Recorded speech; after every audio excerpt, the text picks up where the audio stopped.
Время перед Рождеством и Новым годом особенное. Именно в конце декабря люди с большей радостью занимаются благотворительностью, жертвуют бедным или в чем-то нуждающимся. Душа просит творить добро и делиться радостью. Хочется, чтобы праздник пришел в каждый дом, и даже неизлечимо больные люди почувствовали себя здоровыми и испытали счастливые минуты. Люди с особыми нуждами из общественной организации «Мотус Вита» нашли свой рецепт счастья в творчестве. Арт-терапия многим отчаявшимся помогла вернуть вкус к жизни.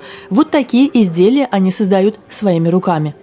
Я думаю, что у каждого человека есть какие-то способности.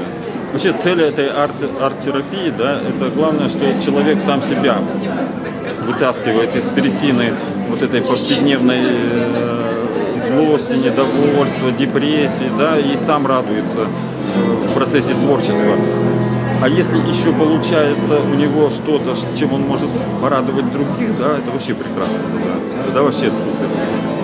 С ними регулярно занимаются профессиональные художники, и теперь картины и другие произведения искусства начинающих не отличить от шедевров признанных мастеров живописи.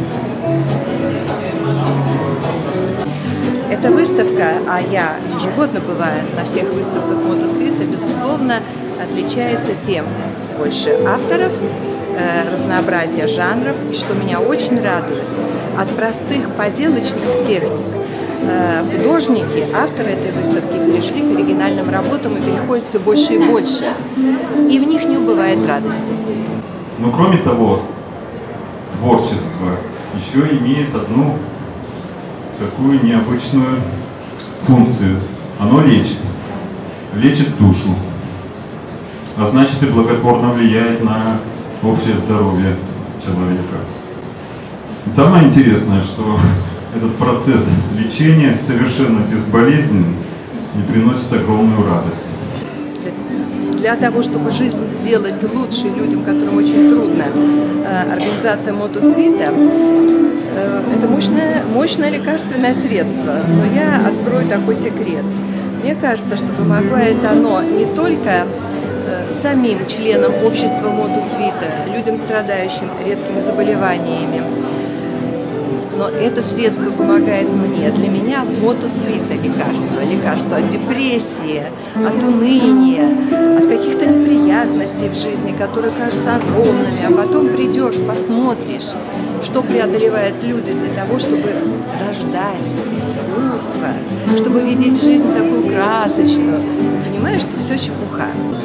Эти работы могут стать отличным новогодним подарком. Их можно купить у самих мастеров прямо на выставке, которая открыта на 7-м этаже галереи Рига. Порадовать себя и своих друзей и близких.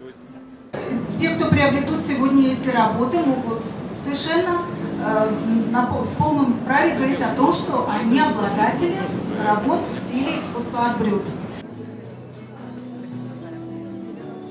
Sen jūs jau zīmējāt? Man liekas, ka pāris gadi ir kopš es zīmēju, bet es nemeklēju to kā kaut kādu dziedināšanas momentu. Vienkārši man prasījās izpausties krāsās, un tāpēc es arī to sāku. Bet kāda veida jums ir zīmējumi? Ko tieši jūs zīmējat? Man patīk dabu un ziedus gleznot.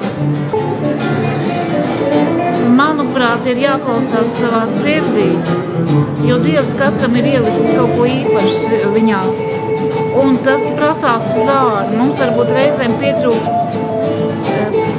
drosmes, reizēm varbūt pietrūkst līdzcilvēku atbalsta. Bet mums ir jāklausās, kas prasās no mūsu sirds ārā. Citam varbūt zīmēt, citam varbūt dzejot, citam stāstus rakstīt. Katrs kaut ko noteikti var. Un līdzcilvēkiem arī vajadzētu būt uzmanīgiem, jo viņa atbalsts ir nenovērtējams. Vispār jau ir tā, ka viņa zīmē arī no internetā, viņa tās bildes skatās, un tad jo viņa pati no dabas nevar. Viņai vienkārši ir kustības apgrūtināts, un to visu dara lēnām. Un daži darbi to vienā dienā, bet daži ir, kas arī 3 reizes. Tad, kad atrodas laiks, tas nav tā, kad grib, tad dara, bet ir tikai tad, kad viņai brīvs laiks starp kādām citām. Tajā ziņā, ko es gribēju par Ailiptu, ko viņa darīja pirms tā, viņa šuvā, viņa tamborēja, viņa ļoti daudz ar rokdarbiem nodarbojas, tikai viņas fiziskā veselība gan no tā cieta. Mēs paši jau nezinājām, jo mums ārstēšana nenotika tajā laikā nekāda. Un es esmu pārliecinājusies, ka cilvēku patiesībā, ja vien viņa gars ir dzīves un spēcīgs, viņu nav tik viegli salauzt. Viņš var būt bez rokām, bez kājām, bet kamēr viņš runā, viņš runās. Ir cilvēki, kuri nevar arī pat runāt vairs, bet ja viņam ir pareizs palīgi ierīces, viņš var izmantot, viņš var caur tām sazināties ar cilvēkiem un izpaust sevi. Tā, es domāju, izšķirošais ir mūsu gars, jo, ja gars ir salauzts, tad arī rokas un kājas neko nepalīdzēs.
Котики, они очень положительные, очень яркие картинки такие, они смотришь на них, все время улыбка возникает, да, и очень приятно делать саму работу делать. В качестве подарка все-таки какую-то более функциональную. Вот там лежат тоже кошечки, но на банке, в которой можно кофе хранить, чай хранить, шкатулочки тоже они функциональные. Вот там, правда, без кошечек, но тоже подсвечнички делать, чтобы бутылочки они. Бутылок тоже мы, когда начинали заниматься, декупаж изучили, то делали больше на бутылочках всякого.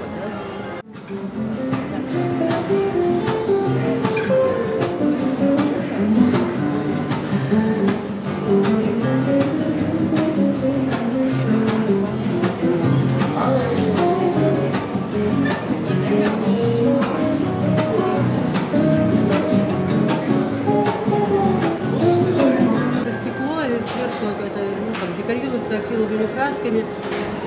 Техники обратного декупажа он называется. Даже не знаю, декупаж это салфеточные техники, а здесь просто как бы идея обратного декупажа, но она немножко видоизменена. Просто я сообразила, как сделать так, чтобы использовать это на прозрачном стекле. Получается, эта сторона стекло, хотя она напоминает глазурь, а одна краска наносится с обратной стороны.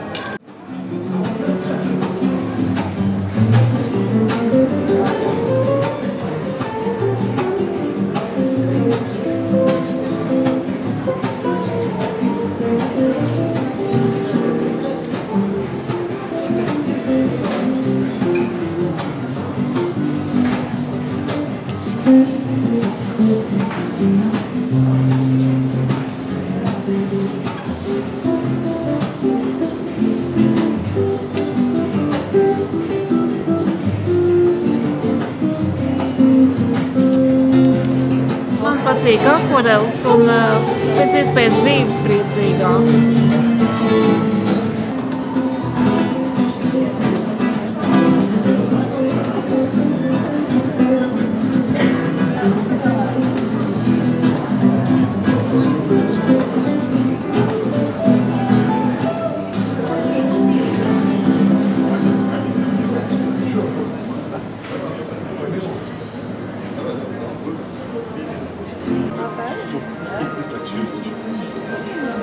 Наоборот, она боится.